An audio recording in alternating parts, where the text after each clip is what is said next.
తొందరపడి గవ్వాలను చదవద్దు. బాగా చూసి స్పష్టంగా నిదానంగా చదువుకుందాం. మీలో జారత్వం ఉన్నదని వదంతి కలదు. మీలో ఒకడు తన తండ్రి భార్యను ఉంచుకొన్నాడట. అట్టి జారత్వము అన్యజనులలోనైనను జరగదు. ఇట్లుండి మీరు ఉప్పొంగుచున్నారే గాని మీరెంత మాత్రము దుఃఖపడి ఇలాంటి కార్యం చేసిన వానిని మీలో నుండి వెలివేసిన వారు కారు. నేను దేహం విషయమై దూరముగా ఉన్నను, ఆత్మ విషయమై సమీపంగా ఉండి మీతో కూడా ఉండినట్టుగానే ఇటు కార్యం ఇలాగు చేసిన వాని గూర్చి ఇదివరకే తీర్పు తీర్చి ఉన్నాను. ఏమనగా ప్రభు అయిన యేసు దినమందు వాని ఆత్మ రక్షింపబడినట్లు శరీరేచ్ఛలు నశించుటకై మన ప్రభు అయిన యేసుక్రీస్తు నామమున మీరును నా ఆత్మయు మన ప్రభు అయిన యేసుక్రీస్తు బలముతో కూడి వచ్చినప్పుడు అట్టి వానిని సాతానునకు అప్పగింపవలెను. మీరు అతిశయపడుట మంచిది కాదు. పులిసిన పిండి కొంచెమైనను ముద్దంతయు పులియజేయనని మీరు ఎరుగరా? మీరు పులిపిండి లేనివారు గనుక కొత్త ముద్ద అవుటకై ఆ పాతదైన పులిపిండిని తీసి పారవేయుడి. ఇంతేకాక క్రీస్తు అను మన పస్కా పశువు వధింపబడెను గనుక పాతదైన పులిపిండితోనైనను దుర్మార్గతయు దుష్టత్వమును అను పులిపిండితోనైనను కాకుండా నిష్కాపట్యమును సత్యమును అను పులియని రొట్టెతో పండుగ ఆచరింతము. జారులతో సాంగత్యం చేయవద్దని నా పత్రికలో మీకు వ్రాసి ఉంటిని. అయితే ఈ లోకపు జారులతోనైనను లోబులతోనైనను దోచుకుని వారితోనైనను విగ్రహారాధకులతోనైనను ఏమాత్రమును సాంగత్యం చేయవద్దని కాదు. అలాగైతే మీరు లోకములో నుండి వెళ్ళిపోవలసి వచ్చును కదా. ఇప్పుడైతే సహోదరుడు అనబడిన వాడు ఎవడైనను జారుడుగా కానీ లోభిగా కానీ విగ్రహారాధికుడుగా కానీ తిట్టుబోతుగా కానీ త్రాగుబోతుగా కానీ దోచుకొనువాడుగా కానీ అయ్యున్న ఎడల అట్టివానితో సాంగత్యం చేయకూడదు, భుజింపకూడదని మీకు వ్రాయిచున్నాను. వెలుపలి వారికి తీర్పు తీర్చుట నాకేలా?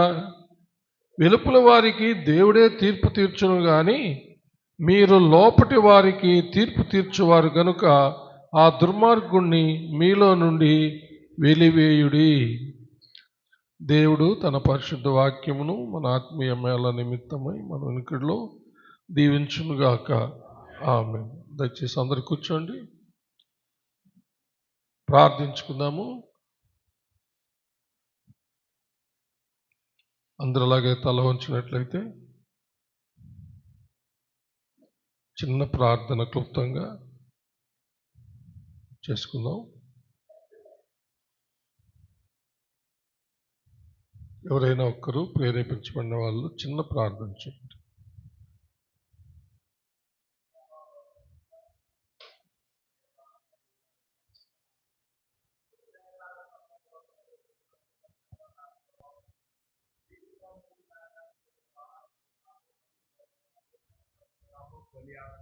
తండ్రి నాయన, అయా ఉదయ కాలములో నా తండ్రి నాయన ప్రభు మమ్మల్ని అందరూ నా తండ్రి నీ పాద సముఖంలో చేర్చి ఉన్నావు నా తండ్రి నాయన.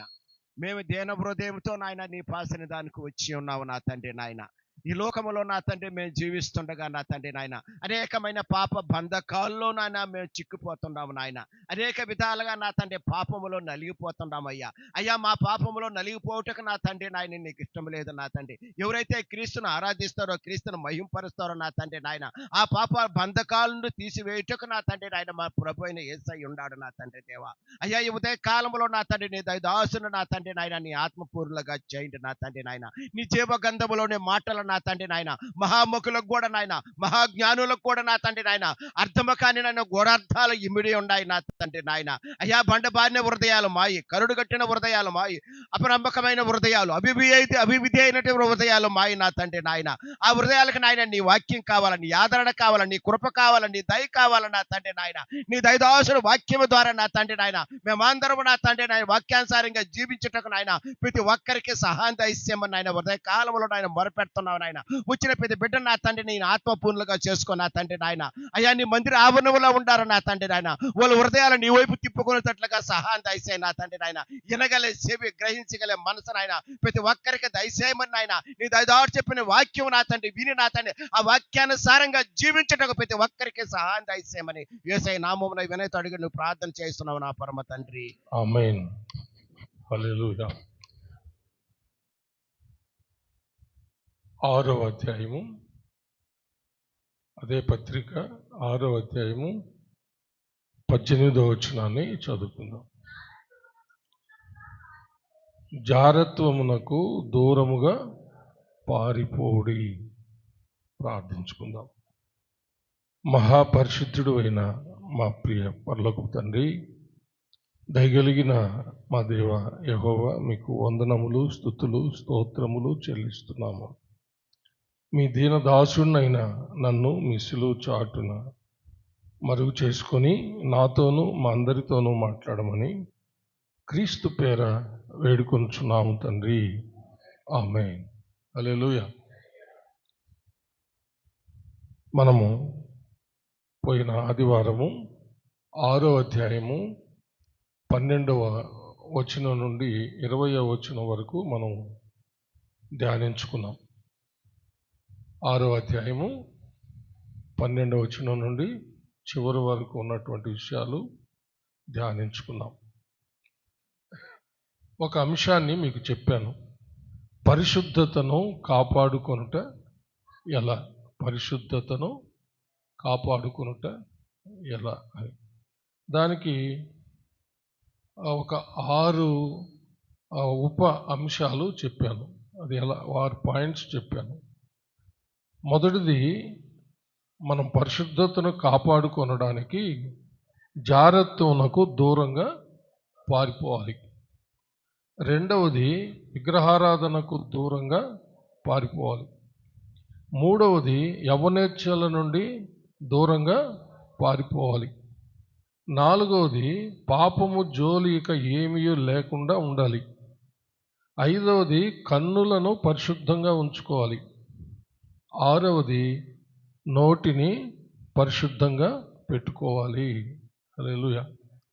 ఇంకా ఎన్నైనా యాడ్ చేసుకోవచ్చు. దాంట్లో మీకు దేవుడు ఇచ్చినటువంటి ఆలోచనలు, ప్రత్యక్షతలను బట్టి ఎన్నైనా మన పరిశుద్ధతను కాపాడుకొనుట ఎలా అనేదానికి బైబిల్లో దొరికే అనేక పాయింట్స్ మీరు రాసుకొని ధ్యానించుకోవచ్చును. హల్లెలూయా. మనము క్రీస్తు యేసు సంబంధులం.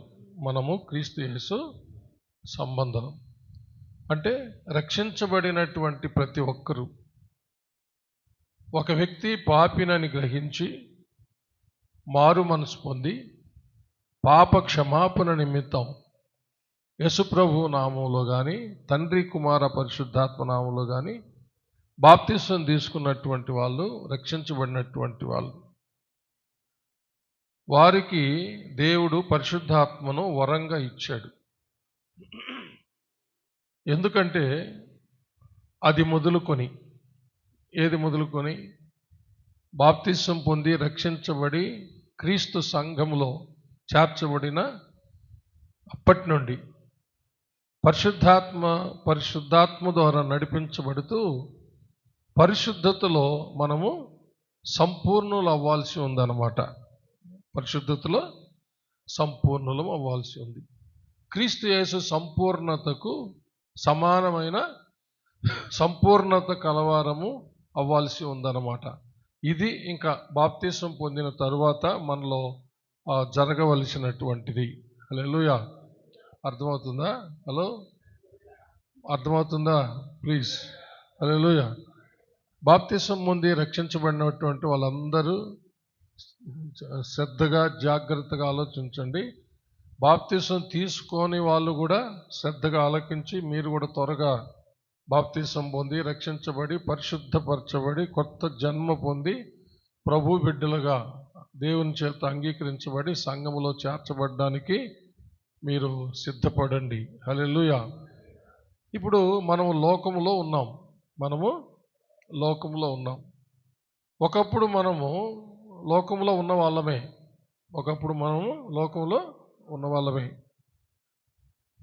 లోకస్తుల వలె మనం కూడా పాపాలు చేసి మనము జీవిస్తూ ఉన్నటువంటి వాళ్ళమే. పాపాల వలన నశించిపోయిన వాళ్ళమే.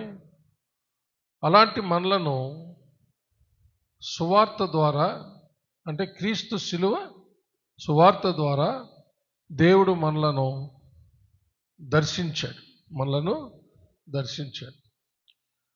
శిలువలో పైకెత్తబడినటువంటి క్రీస్తును విశ్వసించి మనము రక్షించబడినటువంటి మనం అందరము లోకంలో ఉన్నటువంటి మనము రక్షించబడిన తరువాత లోకములో నుంచి వేరు చేయబడ్డాం. చెప్పండి, లోకములో నుంచి వేరు చేయబడ్డాం. అంటే మనం రక్షించబడిన తరువాత లోకము నుంచి వేరు చేయబడ్డాం. హల్లెలూయా. లోకము నుంచి వేరు చేయబడ్డాం, కానీ లోకస్తుల మధ్యలోనే జీవిస్తున్నాం. ఏంటి? లోకములో నుంచి వేరు చేయబడ్డాము, కానీ లోకస్తుల మధ్యలోనే జీవిస్తున్నాం అన్నమాట. హల్లెలూయా. అది మనం గ్రహించాల్సింది. కానీ మనం ఇలాగా సపరేట్గా దేవుని సన్నిధికి వచ్చినప్పుడు మనం ఒక సపరేట్గా వేరుపరచబడిన వాళ్ళుగా మనల్ని చూసుకుంటున్నాం. హల్లెలూయా.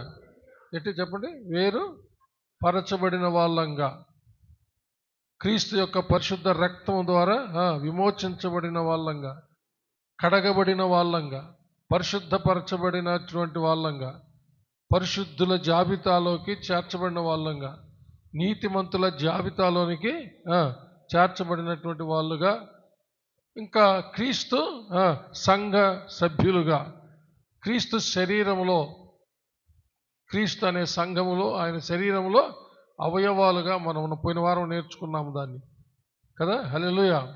క్రీస్తు అవయవాలని తీసుకెళ్ళి వేశ్యకు ఎలా అప్పగించుకుంటామో అది కూడదు కదా అని పోయిన వారం చాలా వివరంగా మనం చెప్పుకున్నాము కదా.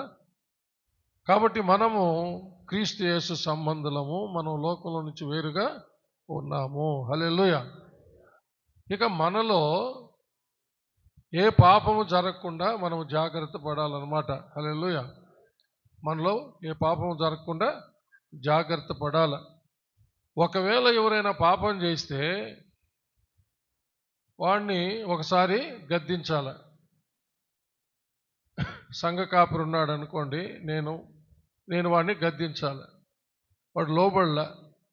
కొంతమంది సంఘ పెద్దలను పిలిచి పంపించాల వాని దగ్గరికి పోయి, వాళ్ళు పాపం చేయొద్దని చెప్పు, సంఘంలో ఉంటూ రక్షించబడిని అలా చేయకూడదు అని చెప్పాలన్నమాట. హల్లెలూయా. సంఘ పెద్దలు పోయినా కూడా అలాగనే పాపం చేస్తూనే ఉంటే సంఘం ఎదుట నిలబెట్టి అతన్ని వెలివేయాలన్నమాట. ఎవరు అతన్ని?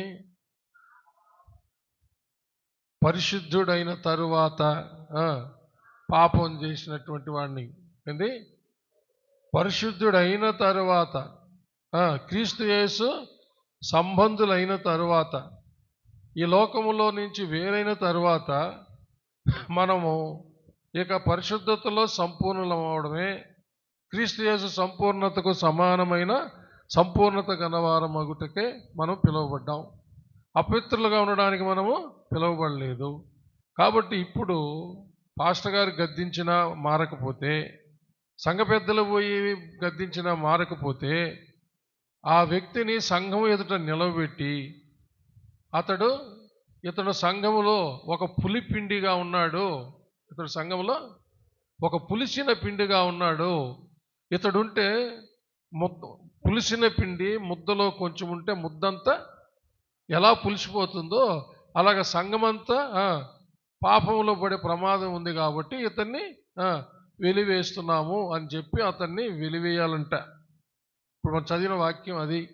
వెలివేసిన తరువాత అతను ఒకవేళ భోజనానికి పిలిచాడు అనుకోండి, విశ్వాసులు ఎవరు అతనితో అతను పెట్టే విందుకే పోకూడదంట. అది అక్కడ రాస్తున్న మాట చూడండి, 11వ వచనం, 5:11. ఇప్పుడైతే సహోదరుడు అనబడిన వాడెవడైనను జారుడు గాని, లోభి గాని, విగ్రహారాధికుడు గాని, తిట్టుబోతు గాని, త్రాగుబోతు గాని, దోచుకునివాడు గాని అయ్యున్న ఎడల అట్టి వానితో సాంగత్యము చేయకూడదు, భుజింపను కూడదని మీకు వ్రాయిచున్నాను. చూసారా? అలాంటి వాళ్ళతో వాళ్ళతో ఏ సాంగత్యము చేయకూడదు. అయితే లోకస్తుల మధ్యలో ఉన్నాం కదా, ఇలాంటి పాపాలు చేసే వాళ్ళు లోకంలో ఉన్నారు కదా, వాళ్ళ మధ్యలో మనం నివసిస్తున్నాం కదా, వాళ్ళ సంగతి మన సంగతి ఏమిటి అని అంటే 9వ వచనం నుంచి చెప్తున్నాడు చూడండి. జారులతో సాంగత్యం చేయవద్దని నా పత్రికలో మీకు వ్రాసి ఉంటిని. ఏం రాసి అంటే జారులతో సాంగత్యం చేయవద్దని నా పత్రికలో మీకు వ్రాసి ఉంటిని. అయితే ఈ లోకపు జారులతోనైనను, లోపులతోనైనను, దోచుకుని వారితోనైనను, విగ్రహారాధికులతోనైనను ఏమాత్రము సాంగత్యం చేయవద్దని కాదు. అలాగైతే మీరు లోకములో నుండి వెళ్ళిపోవలసి వచ్చును కదా అంటున్నాడు. అయితే రక్షించబడి, పరిశుద్ధపరచబడి, నీతిమంతుడుగా తీర్చబడి, సంఘములు అందరితో కలిసి పరిశుద్ధుడుగా జీవిస్తున్నవాడు ఎవడైనా, లేక ఒక పురుషుడైనా స్త్రీ అయినా సరే, వాళ్ళు జారులైనా, లోభులైనా, విగ్రహారాధికులైనా, తిట్టుబోతైనా, త్రాగుబోతైనా, దోచుకునివాడైనా అయ్యి ఉన్న ఎడల వానితో సాంగత్యం చేయకూడదు, భుజింపను కూడదు అని చెప్తున్నాడు. కానీ లోకస్తుల మధ్యలో మనం ఉన్నాం కాబట్టి, హల్లెలూయా, మనము ఆ లోకస్తుల్ని మనం ప్రేమించాలి కాబట్టి, హల్లెలూయా, వాళ్ళని మనము ప్రేమించాలి కాబట్టి. ఎందుకంటే దేవుడు లోకమును ఎంతో ప్రేమించాడు. అదే కదా బైబిల్ అంతటికి కీవర్డ్, అదే కదా. 3:16 దేవుడు లోకమును ఎంతో ప్రేమించెను. యోహాను సువార్త 3:16 దేవుడు లోకమును ఎంతో ప్రేమించెను కాగా ఆయన తన అద్వితీయ కుమారునిగా పుట్టిన వాని యందు విశ్వాసముంచు ప్రతివాడు నశింపక నిత్య జీవం పొందినట్లు ఆయనను అనుగ్రహించాడు. కాబట్టి మనము మన ప్రభువైన క్రీస్తు యేసు యొక్క స్థానములో ఉండి, హల్లెలూయా, వాళ్ళను ప్రేమించాలి కాబట్టి వాళ్ళతో కలిసి వాళ్ళు భోజనానికి పిలిస్తే మనము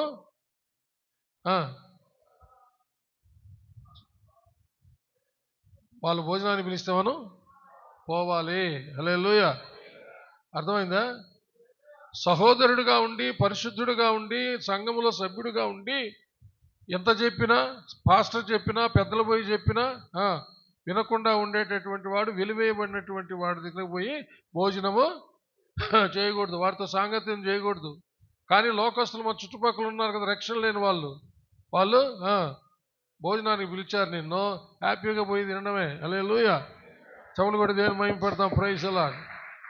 మన ప్రేమను కనపరచడం, వాళ్ళతో సహవాసం చేస్తుంటే వాళ్ళ అలవాట్లలోకి పోవడం కాదు, వాళ్ళతో కలిసి వాళ్ళు భోజనాన్ని పిలిచినప్పుడు భోజనం చేయడం. హల్లెలూయా. ఇంకా వాళ్ళు ఏదైనా కార్యాలకు పిలిచినప్పుడు పోవడం. ఆ విధంగా వెళ్ళి మనం వాళ్ళ కోసం ప్రార్థించడం. వాళ్ళను ఒకప్పుడు మనము లోకంలో ఉన్నట్టుగా వాళ్ళు లోకంలో ఉన్నటువంటి లోకంలో ఉన్న వాళ్ళను మనము ప్రేమ చేత, మన మీద ఉన్న అభిషేకము వాళ్ళ మధ్యకు మనం వెళ్ళినప్పుడు మనలో ఉన్నటువంటి వెలుగు, మన కండ్లతో చూడలేనటువంటి క్రీస్తు యొక్క మహిమ, ప్రభావం, పరిశుద్ధాత్మ అభిషేకం మనం అక్కడ అడుగుపెట్టినప్పుడు వాళ్ళ మీదకి అది వెళ్తుంది. ఏదో ఒక దినాన వాళ్ళకు సువార్త చెప్పే అవకాశము వస్తుంది. ఆ విధంగా వాళ్ళ సువార్తను విని రక్షించబడే అవకాశం ఉంటుంది. కాబట్టి వాళ్ళతో మనము ఆయా సందర్భాల్లో సహవాసము చేయొచ్చును. హల్లెలూయా. ఇంతకీ ఇతన్ని ఎందుకు ఇతనితో సహవాసం చేయొద్దు, వెలివేయమన్నాడు అంటే చూడండి, ఎందుకు చేయమన్నాడు దేవుడు అంటే పౌలు గారు అలాగా ఎందుకు చెప్పాడు? 3వ వచనం నుంచి చూడండి. నేను దేహం విషయమై దూరముగా ఉన్నను, ఆత్మ విషయమై సమీపంగా ఉండి మీతో కూడా ఉండినట్టుగానే ఇట్టి కార్యము ఇలాగు చేసిన వాణ్ణి గూర్చి ఇదివరకే తీర్పు తీర్చి ఉన్నాను. ఏమనగా ప్రభువైన యేసు దినమందు వాని ఆత్మ రక్షించబడినట్లు శరీరేచ్ఛలు నశించుటకై మన ప్రభువైన యేసుక్రీస్తు నామమున మీరును నా ఆత్మయు మన ప్రభువైన యేసుక్రీస్తు బలముతో కూడి వచ్చినప్పుడు అట్టి వానిని సాతానుకు అప్పగింపవలెను. అసలు ఎందుకు ఇలాగో ఖచ్చితమైన ఒక తీర్పు చెప్తున్నాడు? అతను వెలివేయమని, అతనితో సాంగత్యం చేయొద్దని, లేక ఆమెతో సాంగత్యం చేయొద్దని, వాళ్ళతో భోజనం చేయొద్దని, వాళ్ళతో కలిసి సావాసం చేయొద్దని చెప్తున్నాడంటే ఆ ఆత్మ రక్షించబడాలంట. ఇది ఆత్మ. అలాగైనా వాడు వెలివేయబడిన తరువాత నేను చేసిన పాప ఫలితం కదా ఇది అని చెప్పి అతడు మనసు మార్చుకొని బుద్ధి తెచ్చుకొని పాపమును విడిచిపెట్టి వాడు రక్షించబడాలనే కానీ వాడు సైతానికి అప్పగించబడాలని కానే కాదనమాట. హలో, అది అంటున్నాడు. ఒకవేళ అలాగా జరిగినా కూడా వాడు కనుక రక్షించబడకపోతే అప్పుడు ప్రభు దినమందు హల్లెలూయా మనమే సాక్షులమై మనమే అతనికి ఇంత అవకాశం ఇచ్చాము దేవా, ఇతడు ఏమాత్రము తప్పు తెలుసుకొని తిరిగి రాలేదు, ఇదిగో ఇతను సాతానికి అప్పగించాల్సిందే అని మనం అక్కడ నేరారోపణ చేస్తామంట. హల్లెలూయా. మీకు అర్థమవుతుందా? హలో, ఉన్నట్టుండి ఏమనిపిస్తుంది? ఒక వ్యక్తిని వెలివేయాలంటే ఏమనిపిస్తుంది చెప్పండి? వెలివేయాలంటే అది ఒక దుఃఖకరమైన విషయం, మన సహోదరుడిని వెలివేయాలంటే. కానీ వెలివేయమంటున్నాడు ఖచ్చితంగా. ఎందుకు అంత ఖచ్చితంగా వెలివేయమంటున్నాడంటే వాడు నాశనం అవ్వడానికి కాదు. దయచేసి గుర్తుపెట్టుకోండి, వాడు నరకానికి వెళ్ళడం కాదు, సాతానికి అప్పగించబడ్డానికి కాదు. అందుకనే ముందు ఆ మాటల్లో 2 భాగాలు ఉన్నాయి. ఏమనగా ప్రభువైన యేసు దినమందు వాని ఆత్మ రక్షింపబడినట్లు శరీరేచ్ఛలు నశించుటకై. కింద ఫుట్నోట్లో 2 అని వేసి చూడండి. శరీరము నశించుటకై.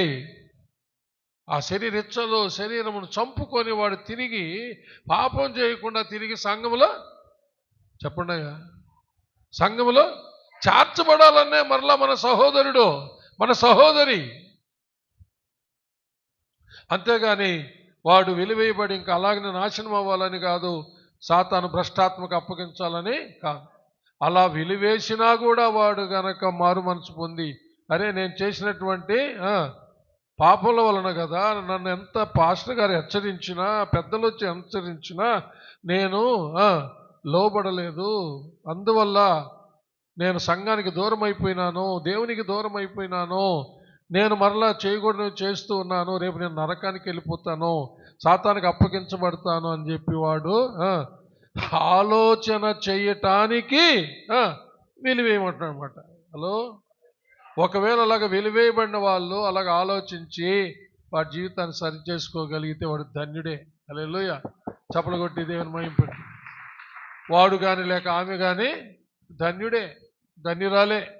ఎందుకంటే ఆత్మ రక్షించబడుతుంది, దేవుని యొద్దకు వెళ్తుంది. లేకపోతే ఎవరైతే అతనికి పర్సనల్ వ్యక్తిగతంగా అతను హెచ్చరించారో, పెద్దలు సంఘ పెద్దలు పోయి హెచ్చరించారో, ఆ పాస్టర్ గారు ఆ పెద్దలు రేపు దేవుని సమ్ముఖంలో నిలబడి మేము చేయాల్సిందంతా చేశాం ప్రభువా, ఇతడు మారు మనసు పొందలేదు, ఇతన్ని సాతానికే అప్పగించాలని మనమే దేవునితో కూడా ఉండి నేరారోపణ చేసి అప్పగిస్తామంట. అర్థమైందా? ఎంతమందికి అర్థమైంది?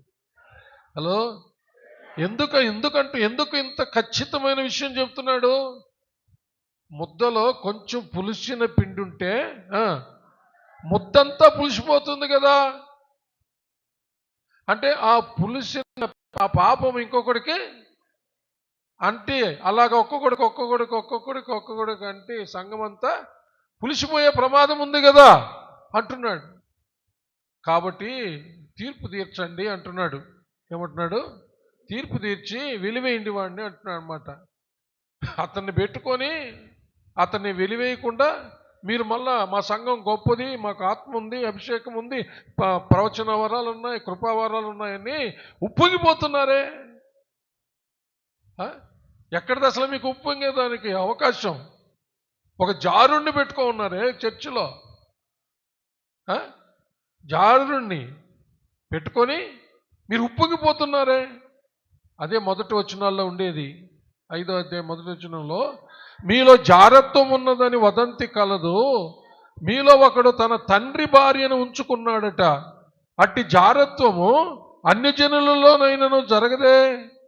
ఇట్లుండి మీరు ఒప్పుంగుచున్నారే, కానీ మీరెంత మాత్రం దుఃఖపడి ఇలాంటి కార్యం చేసిన వారిని మీలో నుండి వెలివేసిన వారు కారే. పిల్లరా, గుర్తుపెట్టుకోండి, రక్షించబడి పరిశుద్ధపరచబడిన వాళ్ళు వేరే, రక్షించబడబోతున్నటువంటి వాళ్ళు సిద్ధపడుతున్నారు మన బిడ్డలు బాప్తిస్మానికి. రక్షణ లేని లోకస్తులు వేరే. వాళ్ళని ప్రేమించాలా, వాళ్ళతో సహవాసం చేయొచ్చు, కానీ వాళ్ళ అలవాటుల్లో కాదు. వాళ్ళని ప్రేమించి పోదగిన కార్యాలకు, పోదగిన విషయాలకు వెళ్ళి వాళ్ళతో తినగలిగినటువంటి వాటిని మాత్రమే తిని వాళ్ళతో కలిసి మనము ఉండొచ్చు. ఎందుకంటే వాళ్ళు లోకంలో ఉన్నారు. వాళ్ళకు మనం ఏ తీర్పు తీర్చకూడదు, ఎందుకంటే వాళ్ళు లోకంలో ఉన్నారు. లోకంలో ఉన్న వాళ్ళకి తీర్పు తీర్చడానికి మనకు అధికారము లేదు. అందుకని అంటున్నాడు చూడండి 12వ వచనం, వెలుపలి వారికి తీర్పు తీర్చుట నాకేలా? వెలుపలి వారికి దేవుడే తీర్పు తీర్చును గాని మీరు లోపటి వారికి తీర్పు తీర్చువారు కనుక ఆ దుర్మార్గుని మీలో నుండి వెలివేయండి. బయట వాళ్ళకి తీర్పు తీర్చబాకండి అంటున్నాడు. వాళ్ళకి తీర్పు తీర్చకూడదు మనం, అది మన పని కాదు, దేవుని పని. కానీ సంఘములో ఉన్నటువంటి వాళ్లకు ఏం చేయాలంట? తీర్పు తీర్చాలంట. హల్లెలూయా. ఎలాగంటే పరిశుద్ధుల్ని నిలబెట్టాలంట. 6వ అధ్యాయంలో మనం చూస్తే అక్కడ ఒక మాట రాయబడింది, మొదటి నుంచి చదువుతాం. మీలో ఒకనికి మరి ఒకని మీద వ్యాజ్యం ఉన్నప్పుడు వాడు పరిశుద్ధుల ఎదుట కాక అనీతిమంతుల ఎదుట వ్యాజ్యమాడుటకు తెగించుచున్నాడా? పరిశుద్ధులు లోకమునకు తీర్పు తీర్చుదరని మీరు ఎరుగరా? మీ వలన లోకమునకు తీర్పు జరగవలసి ఉండగా మిక్కిలి అల్పమైన సంగతులను గూర్చి తీర్పు తీర్చుటకు మీకు యోగ్యత లేదా? మనము దేవదూతలకు తీర్పు తీర్చుదామని ఎరుగరా? ఈ జీవన సంబంధమైన సంగతులను గురించి మరి ముఖ్యంగా తీర్పు తీర్చవచ్చును కదా.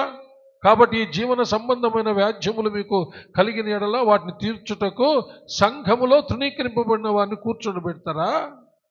మీకు సిగ్గు రావాలని చెప్పుచున్నాను. ఏమి? తన సహోదరుల మధ్యన వ్యాజ్యము తీర్చగల బుద్ధిమంతుడు మీలో ఒకడును లేడా? ఆలోచిస్తున్నారా? ఏదైనా వ్యాజ్యాలు వచ్చినప్పుడు అంట గుళ్ళో అపవిత్రులను తీసుకొచ్చి కూర్చోబెడుతున్నారంట. ఆ వ్యాజ్యాలకి ఏంది తీర్పులు తీర్చడానికి అపవిత్రుల్ని తీసుకొచ్చి పెడుతున్నారంట. బుద్ధి లేకుండా జీవించే వాళ్ళని తీసుకొచ్చి వాళ్ళ ఎదుట న్యాయం తీరుస్తున్నారంట. ఆ బుద్ధి లేనివాడు ఏం న్యాయం తీరుస్తాడు? అందుకనే ఖచ్చితంగా అంటున్నాడు, వాళ్ళని తీసుకొచ్చి కూర్చోబెట్టుకొని న్యాయం చెప్తున్నారు, తీర్పు తీరుస్తున్నారు. మీలో బుద్ధిమంతుడు ఒక్కడు కూడా లేడా? హలో, మీలో బుద్ధిమంతుడు ఒక్కడు కూడా లేడా? ఆ బుద్ధి లేని వాడికి బుద్ధి చెప్పడానికి, వాడిని సరిచేయడానికి, దేవుని వాక్యం చెప్పి వాడిని సరిదిద్దడానికి, వాడికి తీర్పు తీర్చి వాడికి బుద్ధి చెప్పడానికి మీరు బుద్ధి కలిగిన వాడు ఒక్కడు కూడా లేడా? మీకు అర్థమవుతుందా పౌలు గారి బాధ? హలో, ఆయన దుఃఖం మీకు అర్థమవుతుందా? ఎందుకు? ప్రసవ వేదన పడి కన్నాడు సంఘాలు. ఆయన చప్పలు కొట్టి దేని మైపోయింది ఏంటి? ప్రసవ వేదన పడి కన్నాడండి సంఘము. సంఘం పవిత్రురాలైనటువంటి కన్యకగా ఒకడే పురుషునికి ప్రదానం చేశానన్నాడు. ఎవరూ చెప్పలా, పౌలు గారు చెప్పినట్టు. చెప్పలు కొట్టి దేవుని మైపాడు. ఏది పౌలు గారు చెప్పిన ప్రకారము ఏ ఒక్కరూ చెప్పలేదు. ఆయన ఒక తండ్రి స్థానంలో నిలబడి తను కన్న కుమార్తెగా చేసుకొని ఎవరిని, ఆయన కట్టిన సంఘాలు, హల్లెలూయా, పవిత్రురాలైన వధువు సంఘముగా ఒక్కడే పురుషునికి నేను ప్రదానం చేశాను. ఎవరు చెప్పుకోగలరు అంత ధైర్యంగా? నేను క్రీస్తుని పోలి నడుచుకునుచున్న ప్రకారం మీరును క్రీస్తుని పోలి నడుచుకుని చెప్పగలిగాడు కదా. ఆయనకు ఆ బాధ ఉండదా? కష్టపడి సంఘాన్ని పవిత్రంగా ఒక ప్రభువుకి అప్పగిస్తే ఆ సంఘములో ఈ భయంకరమైన జాగ్రత్త, ఈ పాపం జరుగుతూ ఉంటే ఉప్పొంగుతున్నారంట. బుద్ధిమంతులందరూ కలిసి ఆ బుద్ధి లేనివానికి తీర్పు తీర్చి అతని ఆత్మ నశించకుండా రక్షించబడుటకు వాడిని వెలివేసి వానితో సాంగత్యం చేయకుండా ఉండండి. వాడు తర్వాత బుద్ధి తెచ్చుకొని వచ్చే అవకాశము ఉంటుంది. ఒకవేళ వాడు బుద్ధి తెచ్చుకొని రాలేదనుకో, తప్పైన కుమారుల్లాగా బుద్ధి తెచ్చుకొని రాలేదనుకో, ఇంకా వాడికి భ్రష్టాత్మకు సాతానికి అప్పగించడమే, సైతానికి వాని దూతలకు నిర్ణయించిన నరకములోనికే వాడు తోసివేయబడతాడని ఎంతో స్పష్టంగా చెప్పడం జరిగింది. ప్రియులారా, హల్లెలూయా. జాగ్రత్తగా మన జీవితాలని కాపాడుకోవాలి, పరిశుద్ధపరచుకోవాలి. హల్లెలూయా. అపవిత్రతకు చోటు రానివ్వకుండా జాగ్రత్త పడాలి. లోకస్తుల్ని ప్రేమించండి. హల్లెలూయా. అలాగని నీ సహోదరుల్ని ద్వేషించమని చెప్పట్లే, కరెక్ట్ చేయండి. ఇది కరెక్ట్ చేయండి. లోకస్తుల్ని ప్రేమించండి. సంఘంలో ఎవరైనా తప్పులు చేస్తే వాళ్ళు ద్వేషించమని బైబిల్ ఎక్కడ చెప్పట్లేదు. నీ సహోదరుని నువ్వు ద్వేషించినా దూషించినా నువ్వు నరహంతకుడికి అయిపోతావు. కానీ వారిని కరెక్ట్ చేయాల్సిన బాధ్యత మన మీద ఉంది. గుర్తుపెట్టుకోండి. హల్లెలూయా. మన మీద ఉంది. ఒక్కడు కూడా లేడా బుద్ధిమంతుడు అంటున్నాడు. హలో అంటే ఒక్కడు కూడా లేడంటే అందరూ బుద్ధిమంతులుగా ఉండాలని కదా అర్థం. పాస్టర్ ఒక్కడే చూసుకుంటాడు అనేది కరెక్ట్ కాదు. ఎక్కడ పడితే అక్కడ పాపాన్ని మన సహోదరులు చేస్తూ ఉంటే ఖండించాలి, బుద్ధి చెప్పాలి.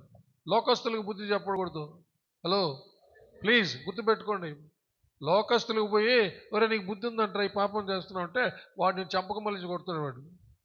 హలో అలాగని గుళ్ళో ఉండే వాళ్ళు కొట్టరని కాదు, పాపం చేసేవాడు కూడా అలాంటి దుడుకు వస్తుంది. కానీ బుద్ధి చెప్పగలిగేంత యోగ్యుడు అభిషేకంతో ఉంటాడు కాబట్టి వాడు ఏమీ చేయలేడు అనమాట. చప్పలు కొట్టి దేవుని మాట. అదే పౌలు గారు అనేది బుద్ధిమంతుడు ఒక్కడు కూడా లేడా ఆ బుద్ధిహీనుడికి బుద్ధి చెప్పడానికి. తండ్రి భార్యను పెట్టుకొని ఉన్నాడేవాడు, ఏమై తండ్రి భార్యను ఉంచుకో ఉన్నాడేవాడు. మళ్ళీ గుళ్ళో వాడు ఒక పెద్ద మనిషి వాడు, మళ్ళీ వాడిని పెట్టుకొని మీరు ఒప్పొంగిపోతున్నారే. వాటి విలేయండి ఫస్ట్ అని చాలా స్ట్రిక్ట్గా చెప్తున్నాను. ఎందుకంటే పరిశుద్ధురాలైన సంఘం కోసమే చెప్పండి ప్రభు ఆయన బాధ్యత కదా. ఏమండి ఆ తండ్రి గారికి బాధ్యత ఉందా లేదా చెప్పండి. అలాగ తండ్రి గద్దించాల్సిన అక్కర ఉందా లేదా, హెచ్చరించాల్సిన అక్కర ఉందా లేదండి? లేదండి. తండ్రికి తన బిడ్డ చెడిపోవడం ఇష్టమా? హలో చెప్పండమ్మా ఇష్టమా? ఒకవేళ కొంతమంది సాతాను పట్టిన వాళ్ళు చెడిపోవడానికి ఇష్టపడతారేమో, కానీ రక్షించబడినటువంటి నీవు నేను ఒకడు చెడిపోవడం నశించడం ఇష్టపడలేం. ఒకప్పుడు తెలియక చెడిపోయేదానికి పాపం చేసేదానికి ఇష్టపడి పాపం చేసిన మన బ్రతుకుల్లో నుంచి దేవుడు కనికరించి రక్షించి కృపతో రక్షించి, అనగా ఏ యోగ్యత లేని మన కొరకు క్రీస్తును తన కుమారుని పంపించి ఆయన యొక్క శిలువ మరణ పునరుద్ధానాల ద్వారా రక్షించి యోగ్యత కలిగి చేశాడు దేవుడు. హల్లెలూయా. చపలు కొట్టి దేవుని మహిమపడతాం. అలాంటి మనము హల్లెలూయా పరిశుద్ధంగా ఉండాలి ప్రియులారా. హలో పరిశుద్ధమైన సంఘంగా ఉండాలి. సంఘాన్ని పరిశుద్ధపరుస్తున్నాడు పరిశుద్ధాత్మ దేవుడు. యాకోబు సంతానంలో ఇలాంటి పాపం ఒకటి జరిగింది. యాకోబు సంతానంలో ఆదికాండము 35వ అధ్యాయము 22వ వచనాన్ని ఒకసారి చదువుతాం. ఆదికాండము 35వ అధ్యాయము 22వ వచనం చదువుమా. తీసారా? బైబిల్ చూడాలి, బైబిల్ తెలుసుకోవాలి, అందరూ తెలుసుకోవాలండి ఈ సత్యాలు. ప్లీజ్ చదవమ్మా. ఇశ్రాయేలు ఆ దేశములో నివసించుచున్నప్పుడు రూబేను వెళ్ళి తన తండ్రి ఉపపత్ని అయిన బిల్హాతో శయనించెను. ఆ సంగతి ఇశ్రాయేలునకు వినబడెను. యాకోబు జీవితంలో, యాకోబు సంతానములో ఈ ఘోరమైన పాపం ఒకటి జరిగింది. కొరింథీ సంఘంలో ఇప్పుడు చదివామే, తండ్రి భార్యను ఉంచుకున్నాడని చదివామే. వాడు నిలయమంటున్నాడు కదా. యాకోబు, ఇశ్రాయేల్ అంటే ఎవరు? యాకోబు. ఆ రోజుల్లో భార్యలు ఉపపత్నులు ఉండేవాళ్ళు, భార్యలు ఉపపత్నులు ఉండేవాళ్ళు. కానీ దేవుని చిత్తంలో ఒక పురుషుడికి ఒకే భార్య. బైబిల్ చెప్తున్నది దేవుని చిత్తము ఒక పురుషుడికి ఒకే భార్య, ఒక స్త్రీకి ఒకే భర్త, అంతే. తర్వాత కొన్ని దేవుడు ఆ కాలంలో ఆయన చూసి చూడనట్టుగా వదిలేసిన. ఎందుకంటే ఒక కాలం రాబోతుంది, ఆ కాలంలో యేసయ్య వస్తాడు, ఆయన వచ్చినప్పుడు రక్షిస్తాడు. ఆయన రక్షించిన తర్వాత పరిశుద్ధాత్మనిస్తాడు. పరిశుద్ధాత్మ పొందిన తర్వాత ఒకే భర్త ఒకే భార్యతో జీవితకాలం ఉండగలరు. హల్లెలూయా. చప్పట్లు కొట్టి దేవుని మహిమపరచుదాం. Praise God. హల్లెలూయా. ఆ రోజు వరకు వెయిట్ చేశాడు దేవుడు. హలో, అందరినీ క్షమించుకుంటూ, వాళ్ళు ఎంతమంది భార్యలు ఉన్నా, ఎంతమంది భర్తలు ఉన్నా కానీ వాళ్ళని క్షమించుకుంటూ వచ్చాడు. ఎందుకంటే మానవులు బలహీనులని ఆయనకి తెలుసు. వాళ్ళకు బలం వచ్చిన తరువాత, హల్లెలూయా, అది కూడా శరీర బలం కాదు, ఆత్మబలం వచ్చిన తరువాత, పరిశుద్ధాత్మ బలం వచ్చిన తరువాత వాళ్ళు కట్టుకున్న భార్యతో, కట్టుకున్న భర్తతోనే జీవితకాలం వాళ్ళు స్థిరముగా గౌరవంగా ఉండగలరు అనే దినము కొరకు ప్రభు చూచి అందరిని క్షమిస్తూ ఆఖరికి తన కుమారుణ్ణి బలిగా అర్పించి ఆయన నమ్మిన వాళ్ళందరూ రక్షణ ఇచ్చి ఆయన పరిశుద్ధాత్మను వారికి అనుగ్రహించి వాళ్ళు ఈ భూమి మీద ఒకే భర్త ఒకే భార్య అని ముద్ర వేసేటట్టుగా జీవితం అంతం వరకు, ప్రభు దగ్గరికి వెళ్ళేంత వరకు చపలు కూడా నేను మైపరచండి. అలాగ ముద్ర పొందినటువంటి వాళ్ళం మనం. హల్లెలూయా. పరిశుద్ధాత్మ ముద్ర ఉంది మన మీద, స్థిరపరిచాడు మనల్ని. ఇప్పుడు పరిశుద్ధాత్మ రక్షించబడి పరిశుద్ధాత్మ ముద్ర పొందిన వాడు ఇంకొక భార్యను, ఇంకొక స్త్రీని చేసుకోలేడు, ఇంకొక స్త్రీ దగ్గరికి వెళ్ళలేడు. స్త్రీ ఇంకొక పురుషుడి దగ్గరికి వెళ్ళలేదు, ఇంకో పురుషుడిని వివాహం చేసుకోలేదు, ఆ పురుషుడు ఇంకొక స్త్రీని వివాహం చేసుకోలేడు. వాళ్ళు స్థిరంగా ఉండగలరు. దేవుడు ఏర్పాటు చేసినటువంటి గొప్ప కార్యం అది. చపలు కొట్టి దేని మైండ్. హలో, అర్థమవుతుందండి? ఆ రోజు పెద్ద కొడుకు రూబేను, యాకోబు యొక్క పెద్ద కొడుకు. ఆయన బలానికి, యాకోబు యొక్క బలానికి, శక్తికి అతడు సూచన అన్నమాట. అలాంటి వ్యక్తి అయిపోయి తన యొక్క తండ్రి ఉపపత్ని అయినటువంటి బిల్హాతో అతడు శయనిస్తాడు. ఆ విషయము తండ్రికి తెలిసిపోతుంది. మీకు తెలుసా? తండ్రికి ఎవరు చెప్పుంటారు చెప్పండి?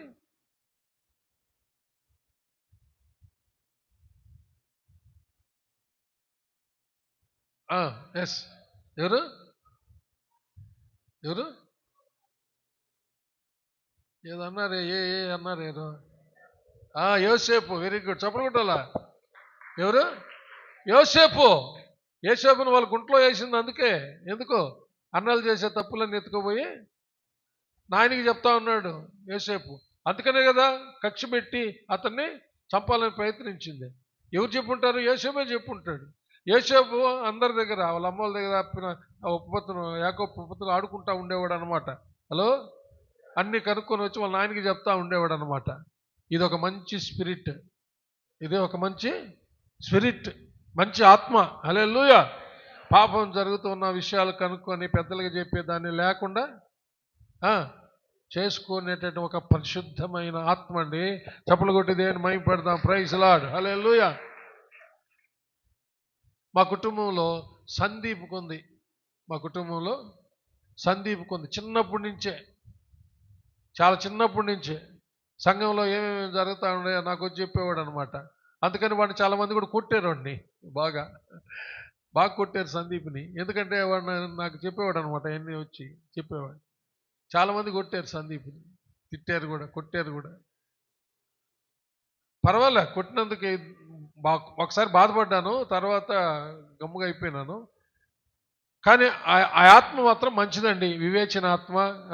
పెద్దలకు చెప్పి సంఘాన్ని పరిశుద్ధపరిచే ఆత్మ, కుటుంబాన్ని పరిశుద్ధపరచుకునే ఆత్మ మనలో ఉండాలి. చెప్పలు కొట్టి దేవుని మహింపడదాం. Praise God. ఇప్పుడు యాకోబు అంటే తండ్రి దేవుని దగ్గరికి వెళ్ళే సమయం వచ్చింది. దేవుని దగ్గరికి వచ్చే సమయం వచ్చింది. ఎవరు? యాకోబు. ఇస్రాయేల్ కదా. యాకోబు ఇస్రాయేల్ పేరు, ఇస్రాయేలుగా పేరు మార్చబడింది కదా. హల్లెలూయా. ఆయన అవసాన దశ వచ్చింది, ఇంక ప్రభు దగ్గరికి వెళ్ళిపోయే టైం వచ్చింది. అప్పుడు బిడ్డలందరినీ పిలిచి దీవిస్తూ ఉన్నాడు. 49వ అధ్యాయం 49వ అధ్యాయము 1వ వచనం నుంచి 4వ వచనం వరకు చదువుతాం. చూడండి. యాకోబు తన కుమారులను పిలిపించి ఇట్లనెను, మీరు కూడి రండి, అంత్య దినములలో మీకు సంభవింపబో సంగతులను మీకు తెలియజేయుతును. యాకోబు కుమారులారా, కూడి వచ్చి ఆలకించుడి, మీ తండ్రి అయిన ఇశ్రాయేలు మాట వినుడి. రూబేను, నీవు నా పెద్ద కుమారుడు. ఇతడే పాపం చేసింది. తండ్రి ఉపపత్నితో బిల్హాతో పాపం చేసి అతని గురించి చెబుతున్నాడు. చూడండి జాగ్రత్తగా. రూబేను, నువ్వు నా పెద్ద కుమారుడివి, నా శక్తియు నా బలము యొక్క ప్రథమ ఫలమును, ఔన్నత్యాతిశయమును బలాతిశయమును నీవే. సరే, అది అతని స్థితి. హలో, అతని స్థితి అదండి. మొదటి కొడుకులో అతని స్థితి ఏంటంటే, యాకోబు యొక్క శక్తికి నిదర్శనం, యాకోబు యొక్క బలముకు నిదర్శనం, ప్రథమ ఫలానికి. ఇంటూ నా వైపు చూడాల జాగ్రత్త ప్లీజ్. ప్రథమ ఫలం నిదర్శనం, ఔన్నత్యం ఉన్నత స్థితి, ఘనతలు, ఔన్నత్యాతిశయాలు, బలాతిశయం, బలములో కూడా గొప్పవాడుగా అతని స్థితి అది. హలో, అతని స్థితి అది. అరే ఇదిరా నీ స్థితి. హలో, వాళ్ళ నాయన చెప్తున్నాడు, ఇంకొచ్చేవాడు చనిపోతాడు, ఆయన ప్రభు దగ్గరికి వెళ్ళిపోతాడు. బిడ్డలందరికీ చెప్పి జరిగేవి, ఇదిరా నాయన నీ స్థితి. కానీ ఏమంట, నీళ్ల వలె చెంచులుడువై నీవు అతిశయము పొందవు. ఇన్ని ఘనతలు పొందవలసినటువంటి నీవు నీళ్ల వలె చెంచులుడువై తిరుగుతావురా. ఒక స్థిరము, ప్లీజ్ దయచేసినండి, నీళ్ల వలె చంచలుడువై తిరుగుతావురా. నువ్వెంతో ఔన్నత్యాతిశయము కలిగిన వాడుగా, నా బల ప్రారంభముగా ఉండాల్సిన నీవు, నీ ఎదుట ఎవరు నిలవలేకుండా ఉండాల్సినటువంటి నీవు చంచలుడువై తిరుగుతావురా నువ్వు. హలో, ఏ అతిశయము నీకు రాదు, ఏ అతిశయము నీ సంతానానికి రాదురా. ఎందుకంటే చూడు, ఆయనే చెప్తున్నాడు, నీ తండ్రి మంచం మీదకి ఎక్కితివి, దానిని అపవిత్రం చేసావు కదరా నువ్వు. అతడు నా మంచం మీదకి ఎక్కాను. పరిశుద్ధాత్మ దేవుడు ఎంత స్పష్టంగా, బాహాటంగా, బహిరంగంగా, ప్లీజ్ సనుగుతూ ఏదో చెప్పొచ్చో చెప్పకూడదు అనేది కాదు, తండ్రే చెప్పేస్తున్నాడు. ఇప్పుడు ఏమంట, నీ తండ్రి మంచం మీదకి ఎక్కేవరా నువ్వు, దాన్ని అపవిత్రం చేసావురా నువ్వు. అతడు నా మంచం మీదకి ఎక్కాడు, వాడు ఇంకా చంచలుడే నీళ్ళ వలె. వాడు నా ప్రథమ కుమారుడుగా పొందవలసినటువంటివి ఏవి కూడా వాడికి ఉండవు.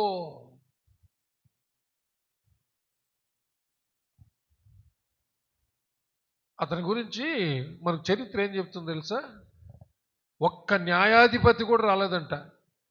ఎవరిలో నుంచి? రూబేనులో నుంచి. రూబేను సంతానంలో నుంచి ఒక్క ప్రవక్త కూడా రాలేదంట. హలో, వింటున్నారమ్మా? వింటున్నారయ్యా? ప్లీజ్, ఒక్క ప్రవక్త కానీ, ఒక్క న్యాయాధిపతి కానీ, దేవుడు వాడుకోదగిన ఒక్క వ్యక్తి కూడా వాడుకోలేదంట దేవుడు అతన్ని. హలో, అర్థమవుతుందా? ఏమైనా అర్థమవుతుందా? అతడు చేసినటువంటి పాపానికి ప్రతిఫలం అది. తీర్పు చెప్పేశాడు, జరగబోయేది అదే విధంగా జరిగిందనమాట. అందుకని పరిశుద్ధపరచబడినటువంటి దేవుని కుమారులము కుమార్తెలమైన మనము అలాంటి దుస్థితి రాకుండా, హల్లెలూయా, అలాంటి పరిస్థితి రాకుండా వాడు వెలివేయబడితే, వాడు బుద్ధి తెచ్చుకొని తిరిగి వస్తే, వాడు పోగొట్టుకున్నవన్నీ దేవుడు మరలా వాడికి ఇస్తాడు అనేది మనకు చెప్తున్నటువంటి కొత్త నిబంధన సత్యం. చప్పలు కొట్టి దేవుని మహిమపడతాం. హల్లెలూయా. అందుకనే పౌలు గారు వెలేయండి ఫస్ట్ వాడిని, వాడు ఉంటే ముద్దంతా పులిసిపోద్ది, బుద్ధిమంతులు కొంతమందిని కూర్చోబెట్టుకొని నేను తీర్పు తీర్చండి, వాడిని బయటికి పెట్టండి ఫస్ట్, ముద్ద పులిసిపోద్ది లేకపోతే అని చెప్పాడు అనమాట స్ట్రిక్ట్గా. అలాగని వాడు నాశనం అవ్వాలని కాదు. ఏ పాపి నాశనం అవ్వడం క్రీస్తుకు పూర్వం కానీ క్రీస్తు శకము కానీ లేనే లేదు ప్రియులారా. దేవుడు ప్రేమ స్వరూపి. హల్లెలూయా. రూబేను కొన్ని ఆధిక్యతలు పోగొట్టుకున్నాడు కానీ అతని దేవుడు విడిచిపెట్టాడా?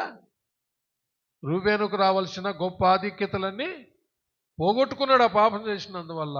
కానీ దేవుడు అతను వదిలిపెట్టాడా? ఇజ్రాయేలీలు పిల్లలకి గోత్రాలన్నిటికీ భాగాలు పెట్టినప్పుడు రూబేనుకు కూడా కనాన్ దేశంలో చెప్పండి భాగం ఇచ్చాడు. కానీ అతనికున్న ఘనతలు మాత్రము ఎవరికి పోయాయి తెలుసా? చెప్తారు ఎవరైనా? ఎవరికి పోయాయి తెలుసా? వెరీ గుడ్ చప్పలు కొడతా. యోధాకి పోయాయి. హల్లెలూయా. ఎవరు పోయాయి? యోధాకి పోయాయి. దేవుని స్తోత్రం కలుగును గాక. యోధాలో నుంచి కదా ఎవరు వచ్చారు? రక్షకుడు వచ్చాడు. చప్పలు కొట్టి దేని మేము పెడతాం. నిజంగా రూబేన్లో నుంచి వచ్చి ఉండాలా,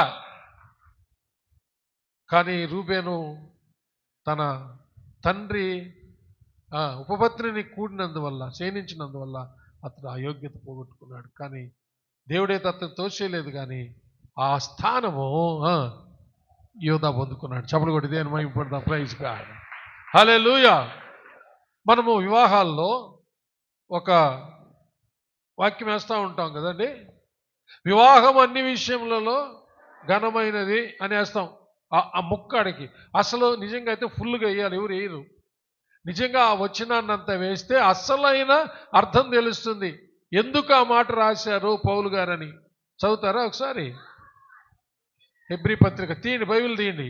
హెబ్రీ పత్రిక 13:4 మందరికి కంఠస్థ వాక్యం అది. చదువుమా. వివాహము అన్ని విషయములలో ఘనమైనది గాను పాన్పు నిష్కల్మషమైనది గాను ఉండవలెను. వేశ్యాసంగులకు వ్యభిచారులకును దేవుడు తీర్పు తీర్చును. హలో, ఇది అసలు సంగతి అది. హలో, మనం ఆ ఒక్క మాట రాసేసుకొని మళ్ళీ ఉప్పుకిపోతూ ఉంటాం వివాహం అన్ని విషయాల్లో. హలో, వివాహం అన్ని విషయాలు ఘనమైనదని వేసేసుకొని పోతున్నాం. అసలు సంగతి ఎందుకు చెప్పాడు? ఆ ఘనమైన వివాహంలో భార్యాభర్తలని మీరు మీ పడకెట్టుందో చూసుకోండిరా అంటున్నాడు. హల్లెలూయా. ఏమంటున్నాడు? ఘనంగా వివాహం జరిగింది, మీ పడకెట్టుంది? మీ పడక పరిశుద్ధంగా ఉందా? పానుపు అంటే పడక, పానుపు అంటే పడకండి. అక్కడ ఉంది కదా, పానుపు నిష్కల్మషమైనదిగాను. నీ పడక మీద ఓ పురుషుడా, నీ పడక మీద నీ భార్య ఉండాలా. ఓ స్త్రీ, నీ పడక మీద నీ కట్టుకున్న భర్తే ఉండాలా. చప్పలు కూడా దేని మేము పెడదాం. భర్త దగ్గర తన కట్టుకున్న భార్య, ఆ మంచం ఇంక అపవిత్రం కాకూడదు. భార్య దగ్గర భర్తే, కట్టుకున్న భర్తే ఉండాలి, ఆ పడక పరిశుద్ధంగా ఉండాలా. అందుకనే యాకోబు అంటున్నాడు, నీ తండ్రి మంచం ఎక్కేవరా నువ్వు, నీ తండ్రి మంచాన్ని నువ్వు అపవిత్రం చేశావు, నువ్వు నీళ్ల వలె చంచలుడివై స్థిరము లేని బతుకుతాను అని అతనికి చెప్పడం, తీర్పు చెప్పడం జరిగింది. కాబట్టి వివాహం అన్ని విషయాలు ఘనమైనదే. ఘనంగా వివాహం చేసుకున్నటువంటి కట్టుకున్న భార్య భర్తలారా, మనం ఎలా ఉండాలంటే మన పాన్పు మన పడక నిష్కల్మషంగా ఉండాలా. హల్లెలూయా. అలా కాకుండా వేశ్యలైనా సరే, వేశ్యల్లాగా ప్రవర్తించినా, వ్యభిచారుల్లాగా ప్రవర్తించినా స్త్రీ కానీ పురుషుడు కానీ దేవుడు వారికి, నేను చెప్తున్నానా వాక్యం ఉందా? చదవండి ఆ మాట. దేవుడు వేశ్యాసంగులకును వ్యభిచారులకును దేవుడు తీర్పు తీరుస్తాడు, ఎవరిని వదిలిపెట్టాడు. ప్రియులరా, ఎంతో అవకాశం ఇచ్చి చెప్పి దీర్ఘశాంతం వహించి దేవుడు మనతో మాట్లాడుతూ ఉన్నాడు. ఎందుకంటే సంఘం పరిశుద్ధపరచబడాలని. హల్లెలూయా. ఎందుకంటే పరిశుద్ధుల కోసం రాబోతున్నాడు.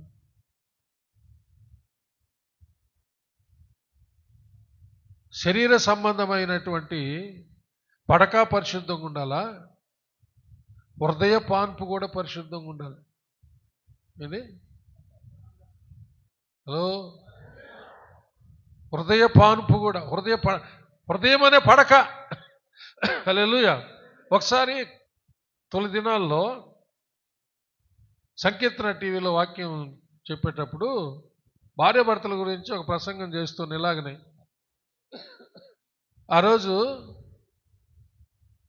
ఇదే పాన్పు నిష్కల్మషంగా ఉండాలి అని చెప్తూ, హృదయ పాన్పు కూడా నిష్కల్మషంగా ఉండాలి అంటే ఏందని చెప్పి నా చేతిలో ఒక ఫోటో ఎత్తుకోపోయి ఫోటో పెట్టా దాంట్లో సంకీర్తన టీవీలో మాట.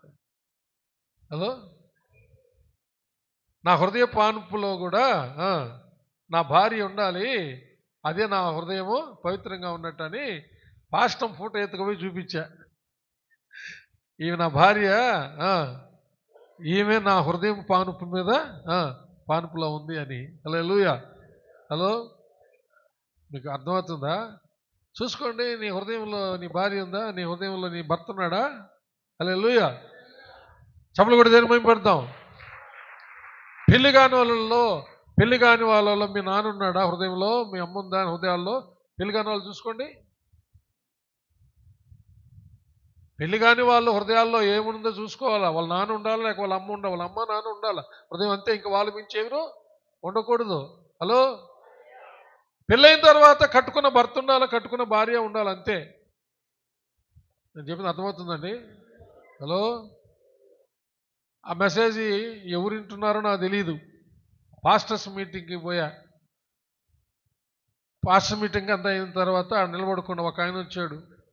అయ్యగారు మీ మెసేజ్ విన్నాను అన్నాడు. ఎవరు మీరన్నా? మాది బుచ్చి, నేను పాస్టర్ని. వా, భలే తీసుకొని వచ్చావే అన్నాడు. ఏది భలే తీసుకొచ్చి చెప్పేవే, వినకుండా ఆపలేకపోయినాను మెసేజ్. నేను మొదటి నుంచి ఆఖరి వరకు నన్ను అయ్యగారు అన్నాడు ఒక పాస్టర్ గారు. నా గొప్ప గురించి నేను చెప్పుకోవడంలో దేవుడిచ్చిన తలంపులు మీతో చెప్తున్నా నేను. హల్లెలూయా. సంఘము పవిత్రంగా ఉండాలి. నీవు నేనే సంఘం, క్రీస్తే సంఘం. క్రీస్తు శరీరంలో మనము అవయవాలమై ఉన్నాం. హలో, అందుకని మనం చాలా జాగ్రత్త పడాలి. మన జీవితాలని ఒక్క మాట చెప్పేసి నేను ముగిచేస్తాను. 6వ అధ్యాయం, కొరింథీయులకు రాసిన పత్రిక 6వ అధ్యాయం తీయండి.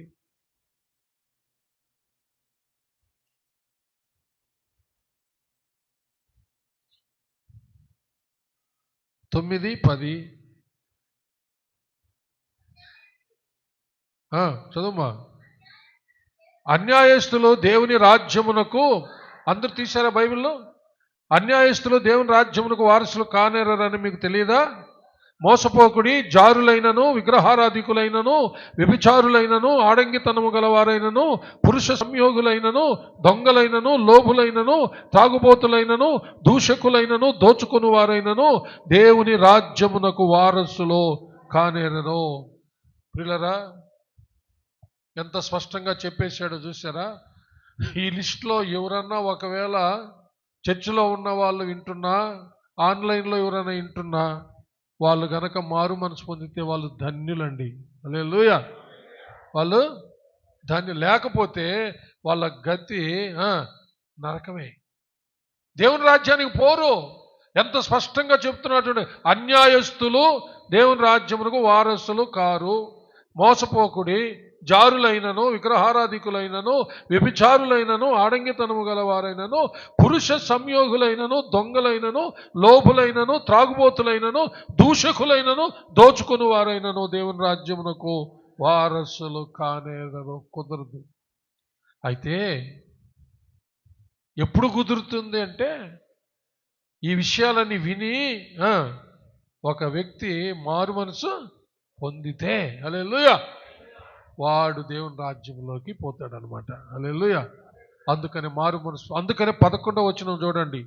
మీలో కొందరు అట్టివారై ఉంటిరి గాని ప్రభువైన యేసుక్రీస్తు నామమునను మన దేవుని ఆత్మయందును మీరు కడుగబడి పరిశుద్ధపరచబడిన వారై నీతిమంతులుగా తీర్చబడితే. క్లాప్స్ కొట్టాల, చప్పులు కొట్టి దేవుని మహిమ పై గట్టిగా గట్టిగా గట్టిగా చప్పులు కొట్టాలి. ఒకప్పుడు మీరు అలాంటి వారై ఉన్నారు, కానీ ఇప్పుడు మీరు కడగబడ్డారు, పరిశుద్ధపరచబడ్డారు. కాబట్టి మీరు ధన్యులు, దేవుని రాజ్యం మీది. మీరు కడగబడలేదనుకోండి, మీ పాపాలు ఒప్పుకోలేదనుకోండి, మీ గతి నరకమే. దేవుని రాజ్యానికి వారసులు మీరు కాలేరు. కాబట్టి ఎంత ఘోరమైన తాగుబోతులనైనా, విభిచారులైనా, జారులనైనా దేవుడు ఎందుకు క్షమించి తన రాజ్యానికి వారసులుగా చేసుకుంటున్నాడంటే అది ఆయన ప్రేమ. ఎందుకు ఇంకా ఆయన రాకడ దూరం చేసుకుంటున్నాడంటే అందరూ అంతటా మారు మనసు పొందాలని. అంత మాత్రం కాదు, రక్షణ లేని వాళ్ళు మారు మనసు పొందడమే కాదు, రక్షించబడి సంఘములో చేర్చబడిన వాళ్ళు కూడా కొందరు పాపాల్లో జీవిస్తున్న వాళ్ళు మారు మనసు పొందాలని, వాళ్ళ పాపాలు విడిచిపెట్టాలని, వాళ్ళు పరిశుద్ధపరచబడాలని, తిరిగి దేవుని యొద్దకు వచ్చి బుద్ధిమంతులుగా, పరిశుద్ధులుగా, నీతిమంతులుగా జీవించాలని. అంటే దీని అర్థం ఏంటి? ఇప్పుడు ఒక అవకాశం ఉంది. There is a chance for you, there is a good chance for you. మంచి అవకాశం ఉంది.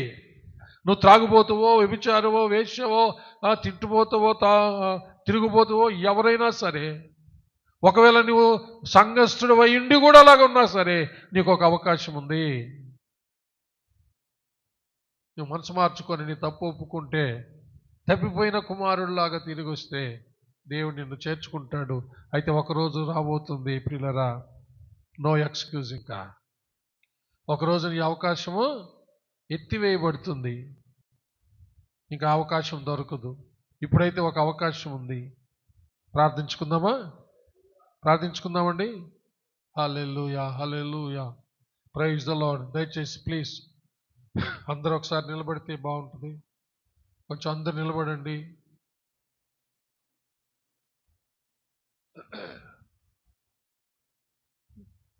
ఇక్కడ కూడా కనబడేది, ఈ సందేశాల ద్వారా కనబడేది ఏంటంటే దేవుని ప్రేమే. గుర్తుపెట్టుకోండి, దేవుని ప్రేమే. దేవుడు ఎన్నో అవకాశాలు నీకు ఇస్తున్నాడు. ఈరోజు కూడా ఈ వాక్యం వింటున్నావంటే నీకు దేవుడు ఇచ్చిన ఒక అవకాశమే. దయచేసి కాలదనుకోవద్దు, త్రోసివేయద్దు ప్లీజ్. దైవ సేవకుడైన నేను, సంఘ కాపు నేను కూడా పౌలు గారు చేతులు జోడించి బతిలాడినట్టుగా మిమ్మల్ని బతిలాడుతున్నా. అపవిత్రం చేసుకోవద్దు ఇంకా మీ బ్రతుకులు. రక్షించబడిన ప్రియమైన సహోదరి సహోదరులారా, క్రీస్తు యేసు యొక్క సహోదరి సహోదరులారా, నా ప్రియమైన సహోదరి సహోదరులారా, క్రీస్తు యేసు సంఘస్థులారా, క్రీస్తు సంఘములో అవయవాలైనటువంటి వారులారా, అపవిత్రతకు చోటు ఇవ్వద్దు. ఎవరైనా అపవిత్రత పాలై ఉంటే నిన్ను రేపు సైతానికి అప్పగించకుండా ఉండుటకు ఇప్పుడే నీ జీవితాన్ని మార్చుకో.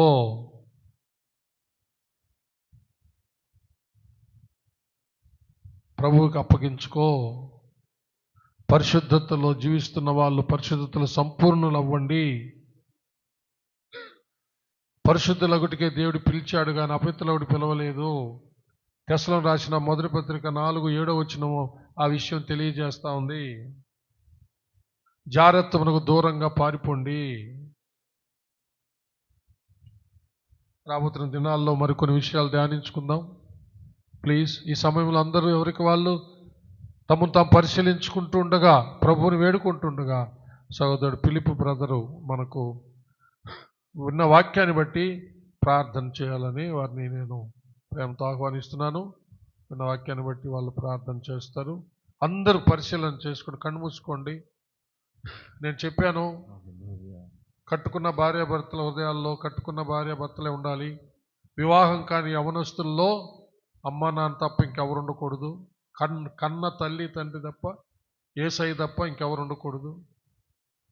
అలాగే వివాహమైన వాళ్ళు కూడా కట్టుకున్న భార్యాభర్తలు యేసయ్య తప్ప ఇంకెవరు ఉండకూడదు. Right, please. Hallelujah, hallelujah, hallelujah, hallelujah. స్తోత్రం, స్తోత్రం, స్తోత్రం. మహాగణుడైన మా ప్రియ పరలోకపు తండ్రి యేసయ్య, నీ ఘననామాన్ని స్తుతించుచు, కీర్తించుచు, ఆరాధించుచున్నాము. ప్రభువా, మీరు రచించిన ఈ దివ్య వాక్యము, మీరు రాసిన ఈ దివ్య సంఘ కావ్యములో పవిత్రురాలైన స్త్రీని మీరు చూస్తున్నారు. పవిత్రురాలైన సంఘాన్ని మీరు కోరుకుంటున్నారు. పవిత్రమైనటువంటి కుటుంబాలను మీరు కోరుకుంటున్నారు. మీకు జతపరచబడే ఆ స్త్రీలు నిష్కలంకముగా ఉండాలని, ఏ మడత మచ్చ లేకుండా ఉండాలని ఆశపడుతున్నారు. ఈ దినాన ప్రభువా, నీ దాసునితో మా అందరితో నాయన ముఖాముఖిగా మాట్లాడినందుకు స్తుతి స్తోత్రములు చెల్లిస్తున్నాము. వచ్చిన ప్రతి ఒక్కరూ నా తండ్రి, ప్రతి కుటుంబముగా పరిశుద్ధపరచబడి వెళ్ళునుగాక. ప్రతి వారు తమ హృదయాలలో నిష్కళంకమైన పరిశుద్ధమైన వారి కుటుంబములను నాయన ఏలుబాటు కలిగినట్లుగా స్థిరపరచబడినట్లుగా మంచి నిర్ణయాలతో తిరిగి వెళ్ళుదురుగాక.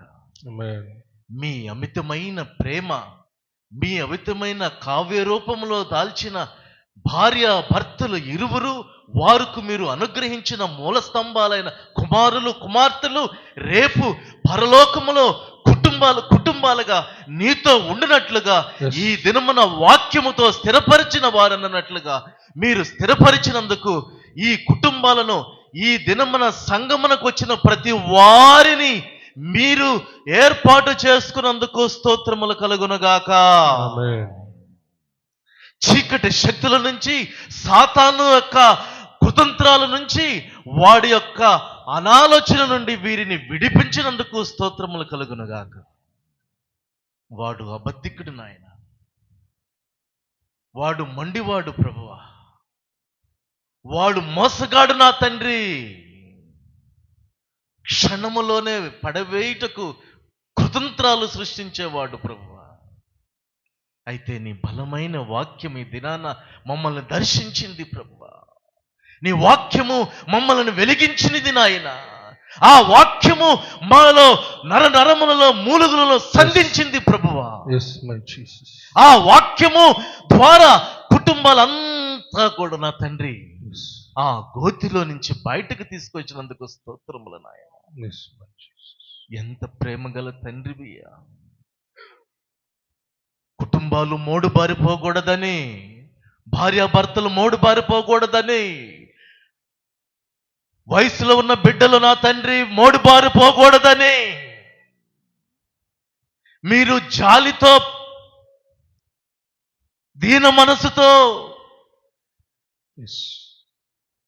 బ్రతిమలాడుచున్న విధానము, ప్రేమించుచున్న విధానము ఎంత గొప్పదయ్యా. ఎంత ప్రేమ ప్రభువా. నీ ప్రేమ పిలుస్తూ ఉన్నది.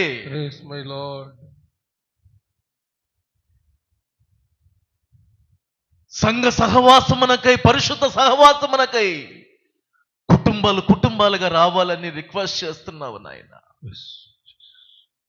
ప్రభువా, ఈ వాక్య మాధుర్యము ప్రతి వారిలో ఫలింపచేసి నీ దాసుడిని నాయన మరింతగా నీ అభిషేకములతో వారి సంగములలో ఆయన విస్తరింపచేయమని కూడి వచ్చిన ప్రతి బిడ్డను నాయన నీ చేతులకు అప్పచెప్పుకుంటూ సాతాన్ని వాక్యము దొంగిలించకుండా వాడి చేతుల అపహరణకు గురవ్వకుండా ఎల్లవేళలా పరిశుద్ధ సంగముగా నిష్కలంకమైన మధురమైన కావ్య రచనమైన కుటుంబాలుగా ఉండటకు కృప దయచేయమని మహిమ ఘనత ప్రభావములు నీకే చెల్లిస్తూ నజరేయుడిని యేసునామములో ప్రార్థించుచున్నాము తండ్రి. ఆమేన్. ఆమేన్. హల్లెలూయా.